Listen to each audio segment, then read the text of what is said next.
Petite vidéo de Blanche Gardin, toujours fidèle à elle-même.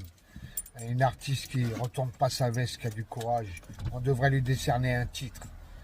Merci Blanche Gardin. Engagée aussi il y a quelques jours dans Montréal, j'étais à la terrasse d'un Starbucks qui donnait sur la rue directement. Et j'étais bien, j'étais en train de lire un bouquin, je me sentais bien en train de savourer un expresso. On est à l'étranger, on est bien, les soucis sont en France. Ça parlait québécois autour de moi, j'étais bien, je me sentais bien. Et tout d'un coup, je vois un vélo dans mon champ de vision, comme ça, qui s'arrête net devant moi, comme ça. Et du coup, je lève les yeux et je regarde. Et là, je vois un homme, plutôt beau gosse, qui me fixe comme ça. Et là, bon, c'est vrai que un instant, j'ai la faiblesse de penser waouh, mais disons, le mec vient de tomber amoureux, mais agressivement, là, vraiment.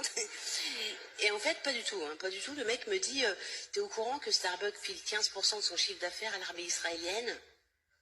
Non, je suis beaucoup. Non, elle me dit vas-y, Starbucks, chevalier du pouvoir, ok? Je lui dis écoute, je suis pas complètement bilingue, mais je suis pas sûre que ce soit ça la traduction. Et il me dit, si, à chaque fois que tu bois un café, tu tues un Palestinien. Et puis je commence à douter un peu, parce que j'ai pas de personnalité. Donc je commence à douter un petit peu, mais je voulais pas me rendre totalement à sa théorie. Quand je lui dis, bon, je crois que t'exagères un petit peu. Puis moi, je viens pas souvent chez Starbucks. Là, j'ai pris juste un petit expresso. Il me dit, bah, t'as tué un gamin. Bravo. Et le mec se barre, comme ça. Je me dis, ça va pas ou quoi, là, Il y a d'autres gens sur la terrasse, il y a plein d'autres gens. Pourquoi moi? Pourquoi moi? Est-ce que j'ai une gueule de lanceuse d'alerte, moi? Je veux dire, pourquoi moi? Qu'est-ce que je... Et j'étais très gênée, parce que... Donc il y avait d'autres gens qui avaient assisté à la scène, et puis il n'y avait pas eu de débriefing, il n'y avait pas eu de commentaires. Et j'étais comme ça, et puis je n'osais pas les regarder, mais en même temps j'avais envie de les regarder, parce que j'avais besoin de soutien. J'aurais eu envie de pouvoir échanger un regard entendu avec ces gens, et de faire... Il y a un paquet de cinglés ici, hein.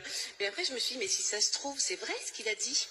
C'est que moi, je vis dans les années 40. Hein. J'ai pas Internet, j'ai pas de smartphone, j'ai pas la télé depuis 20 ans. Donc, si ça se trouve, je suis la seule conne à pas avoir cette information.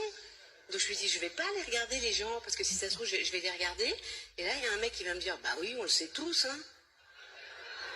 C'est pour ça qu'on vient, nous, là, chez Chevalier du Pouvoir, là.